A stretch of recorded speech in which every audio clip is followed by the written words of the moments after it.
Okay, Year 11, new chapter, Reactions of Metals. Let's get into it. So our inquiry question is, how is the reactivity of various metals predicted? So we're going to predict the differences in reactivities for different metals. Yeah, just another way of saying it. There's our syllabus, and we'll go past that context. So we're going to start with a practical, and we're going to investigate the reactions and the reactivities of metals with water, dilute acid and oxygen. We'll see that in practice, but here's the theory. So, first up, reaction with oxygen. We often see some of this happening. We can often think of iron rust, but let's, in our diagram here, most reactive with oxygen up the top, least reactive with oxygen down the bottom, and I've just got these in a relative order. So right up the top we've got lithium, sodium, potassium, calcium and barium. They react rapidly with oxygen at room temperature, so you can see those oxidize sometimes before your eyes too once they're a bit exposed. They're quite reactive.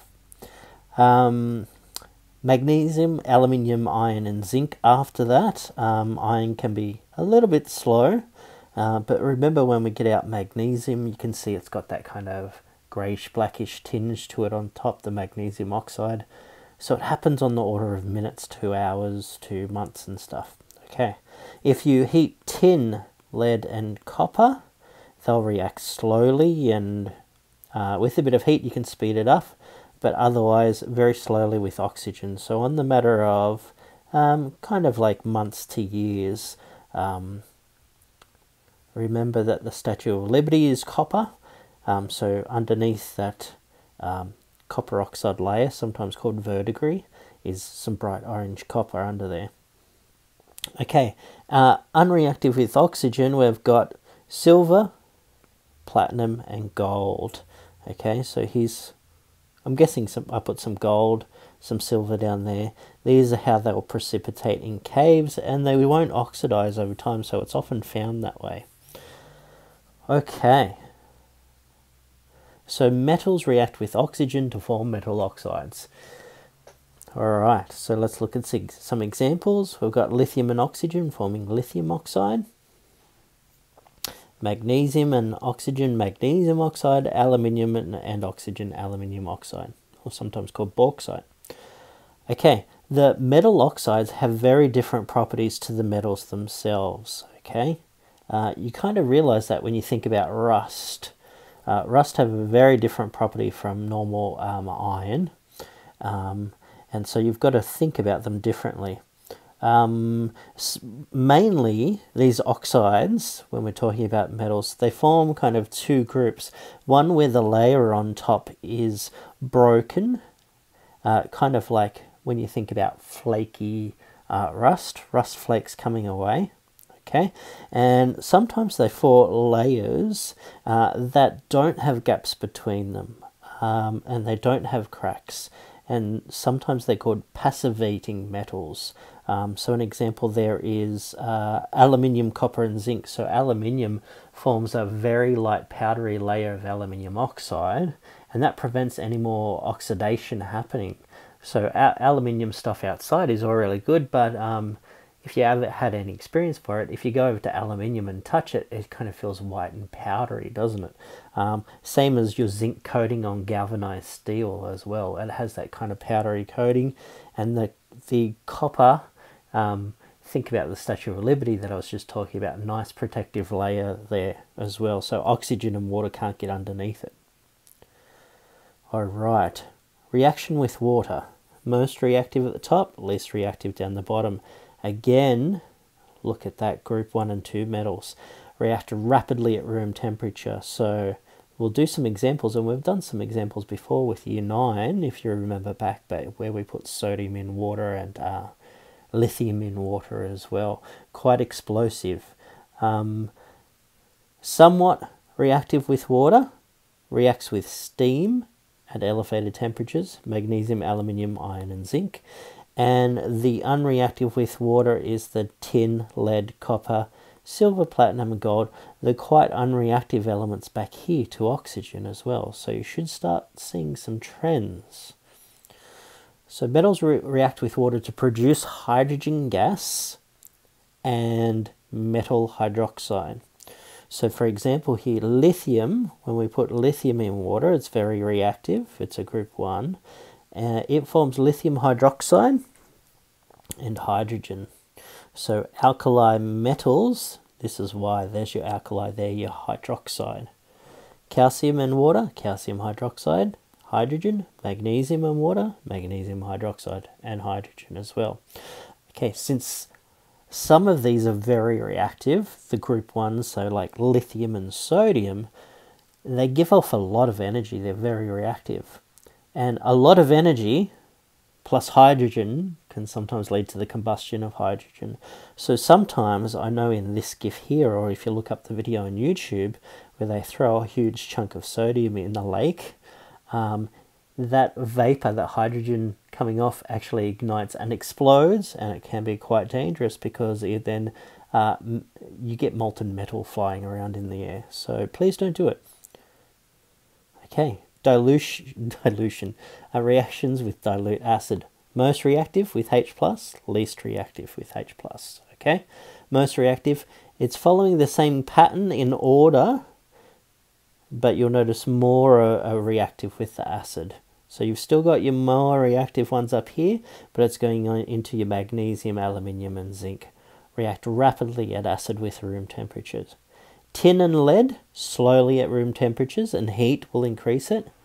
Copper, silver, platinum and gold do not react at all. So it's still forming the same kind of patterns for reactivity. Now I've already learnt what the products are going to be. Metal plus acid, hydrogen plus salt. My example is zinc and hydrochloric acid. You're forming zinc chloride and hydrogen gas. Alright, so there's the reactivities kind of done, apart from that last point. Sorry for scrolling around here. Other metal ions in solution. When you put a solid metal into a solution of another metal, sometimes this reaction can occur, a displacement reaction. One metal can take the place of another metal, okay? So when metals come into contact with cations of metals, there's a battle for electrons, okay? And that battle is based on the positive charge in the center, and also the atomic radius of it as well. We'll go into that a bit more. It's like a tug-of-war game between the electrons. Sometimes the ion in the solution that you put that solid metal into it, that ion takes the electrons from the solid metal, and that ion now becomes the solid, and what was the solid starts dissolving and going into a solution as an ion. Okay? So reactions where a cation and a metal react to become a metal and a cation, or they swap over, is called displacement reactions. And I'm trying to show that here in the diagram. I've got metal 1, which has 3 valence electrons, and metal 2, which is an ion in solution, is 3+ here. When you put them together and they contact each other, metal 2 has a stronger attraction to the electrons, so it takes the 3 electrons from metal 1. It becomes a solid, and this becomes an ion. Okay? But sometimes when you put another metal with it, say we've got metal 1 again, but now we've got metal 3 in solution. In this instance, we don't get a reaction because metal 3 doesn't have enough attraction to those electrons on metal 1 to take them away. Metal 1 holds on to them. So sometimes you get a displacement reaction, sometimes you don't. And we're going to go into how to predict that. Okay, here's some examples of displacement reactions. This is a nice GIF that shows solid copper, and what they do is they put a silver solution, so like silver nitrate in it, and you see it change. Sorry, it doesn't come up on the PDF. Okay, but when copper metal is immersed in silver nitrate solution, the copper dissolves and the silver metal is deposited. So we can treat this as two chemical equations or reactions happening at the same time. We've got copper solid is now going to copper 2 plus, and it's going as an ion in solution. And the silver plus that was in solution is going to come out of solution as solid silver. So what ends up happening is put the liquid there, and what you will see is this gets all crusted with black stuff. And that's the silver coming out of solution or precipitating onto there, and the copper goes into solution. Okay? And the Ag goes back there. The nitrate is the spectator ion. It doesn't take part in the reaction. Okay? Notice here, what's happening is only electrons are being exchanged in this displacement reaction. We've got copper solid going to copper 2 plus, so it's given up 2 electrons. And we've got silver going to silver solid, so it's taking up 1 electron. Okay? What we'd also see, because copper 2 plus is coming out, that the solution here goes slightly blue. That copper 2 plus distinctive. So copper dissolves and produces 2 electrons. Silver precipitates and consumes 1 electron. Hang on, we haven't got conservation of matter. And we'll get there soon. Don't worry too much. It still happens.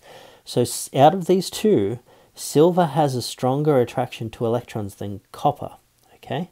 So silver in solution took those electrons from copper and became a solid. So here, using the same representation that I had before, we had copper, solid. It had 2 outer electrons there, and we got silver as a single positive. What ended up happening is electrons went over to the silver. I know it doesn't balance now, but we'll get there, okay? So silver ended up being a solid, and this was an ion in solution, which turned the solution blue-green. Okay, here's another example of a displacement reaction with another gift that we can't see, but that's okay. When iron metal is immersed in copper sulfate solution, so this has copper 2 plus, and this is iron solid, the iron dissolves, so the iron goes into solution, and the copper metal is deposited. So what happens over time here is you see orangey, reddy, brown stuff precipitating on here. That looks like a G. Why am I doing it copper 2 plus? Okay, let's erase that. I need it as copper solid, don't I? Okay, so iron is going to iron 2 plus in solution, and copper 2 plus is coming out of solution or precipitating as copper solid.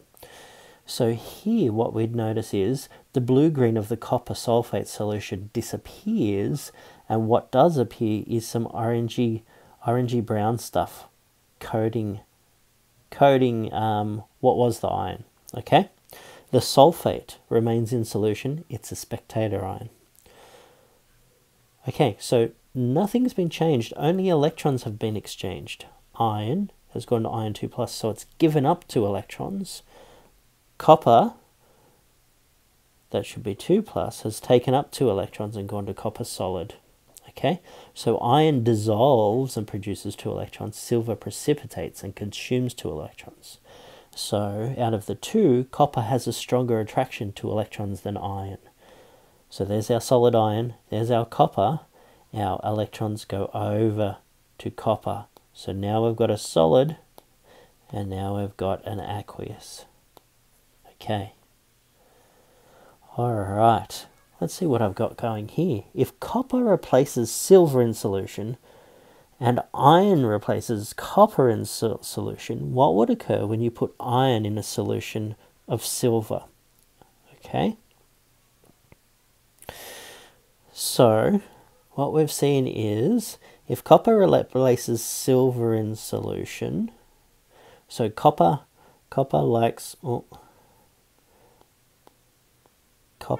likes electrons more than silver. I'm mixing my symbols here. Oh, hang on, have I got that around the right way? Copper replaces silver in solution. So silver likes electrons more. It takes electrons. So silver is, well, I'll do it the other way around. So copper is more reactive than silver. Put them together, and silver takes the electrons. And iron replaces copper in solution. So copper is stronger than iron. So iron is more reactive than copper. What would happen when you put these two together?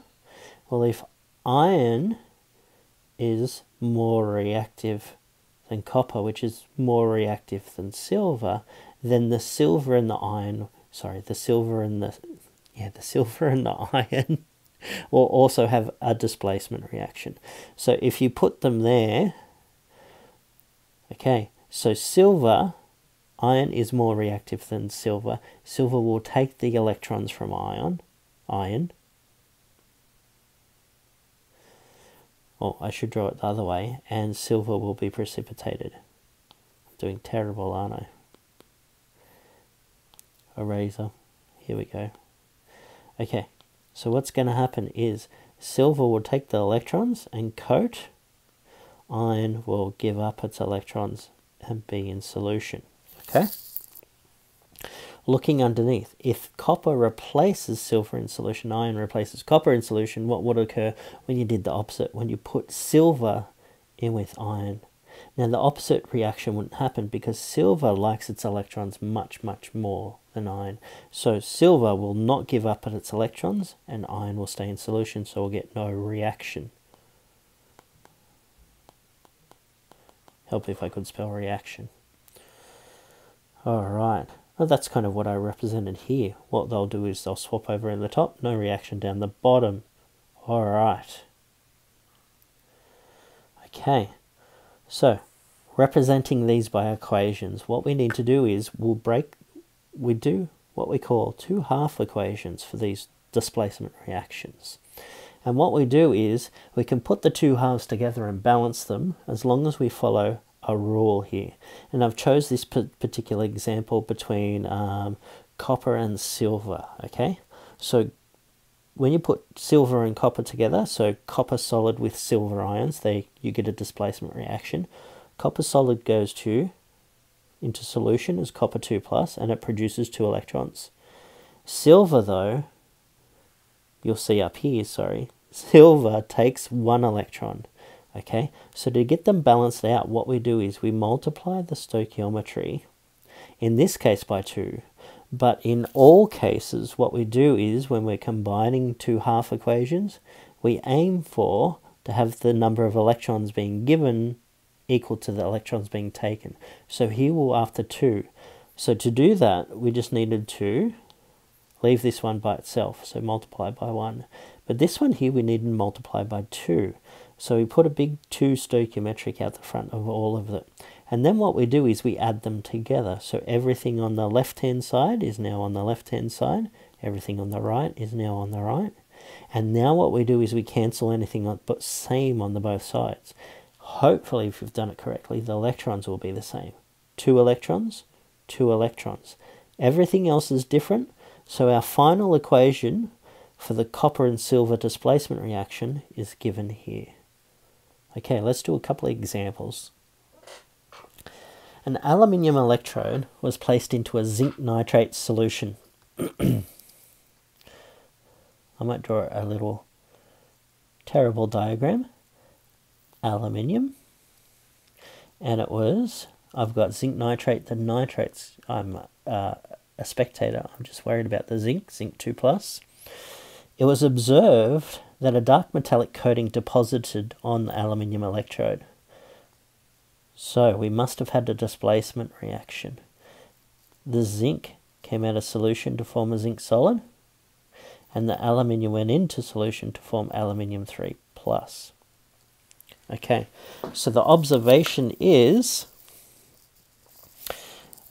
deposit is solid, zinc, wasn't it? Solid zinc a displacement reaction has occurred. Okay, two relevant half equations. So we had aluminium solid going to aluminium 3 plus. So it must have given off 3 electrons. Okay, notice how our charges now 3 plus and 3 minus equals 0 on the right and 0 on the left. Okay, what did we had? We also had zinc 2 plus aqueous, 2 electrons going to zinc solid. Okay, so they're our two relevant half equations. Give a full chemical equation. Okay, well now we need to make sure that the electrons equal. 2 and 3, the lowest common factor is 6. So I need to multiply that one by 2 to get 6 electrons being produced. And 6 electrons being consumed, I must need to multiply that one by 3. Okay, so what am I going to do is, I'm going to put my reaction arrow right, well I'm going to leave a bit of room actually. I'm going to do up the top my reaction arrow, and I'm going to add 2 of the top one, 2 aluminium solids. Okay, that's all on the left hand side of the top one, and I'm going to add 3 times the bottom one, 3 zinc 2 plus, and plus 6 electrons. Okay, that's all on the left hand side of both of them. The right hand side, I need 2 aluminium 3 plus because I multiplied it by 2, and 6 electrons, and I'm going to add on the 3 zincs from the lower one. Okay, hopefully I can start crossing things out. 6 electrons with 6 electrons. Nothing else I can cross out, so I'm going to rewrite my full equation. 2 aluminiums plus 3 zincs, zinc ions, are going to 2 aluminium ions plus 3 solid zincs. Okay, let's do another example. Steel wool. So we're talking about iron here. Iron and carbon is steel. So I'm trying to draw my steel wool and I just erased it. Have I got a grey? Alright, here's my steel wool. It was placed into my, what was the solution? Copper sulfate. So my copper sulfate is kind of like a blue-green colour. I'll just do green. Okay. It was observed that the steel wool discoloured to an orange colour. So we get some orange coating happening. And the blue-green colour of the copper sulfate lessened. 2 observations. Okay. So the orange colour, we must have had a displacement reaction. So the orange precipitate is copper coming out of solution. Okay, the blue-green colour, loss of blue-green colour, it means that the concentration of copper sulfate has decreased. Okay, so that makes sense for a displacement reaction. So the orange is the copper coming out of solution. The loss of blue is also the copper coming out of solution. So some of the iron must have been going in solution. So let's do that for part B. Give 2 relevant half equations. The solid iron that was in the steel wool must have been going into solution. So there's my iron. Oh, why have I got a solid there? It was going into solution, so it should be aqueous. And to balance it out, it must have given up 2 electrons to become 2 plus. Okay, our copper started off in solution. and it got deposited as copper solid. Okay, so it must have taken up 2 electrons to balance it out. Okay, I've got something giving up electrons and something taking up electrons, so that's good. That's what we're looking for in these type of reactions. So the full chemical reactions, look, we've got 2 and 2 electrons. This is a nice simple one. I should have put it as the first example, but oh well. Let's write everything on the left with everything on the right. So iron solid plus 2 electrons plus copper 2 plus aqueous going to iron 2 plus aqueous plus 2 electrons plus copper solid. Let's cross out, I'll just change the colour, cross out anything that's the same. Hopefully our electrons are the same, 2 and 2, good. So our final equation is solid iron and copper go to iron 2 plus aqueous plus copper solid. Okay, you've got enough knowledge now to do this worksheet, and we'll carry on with another video. Thanks guys.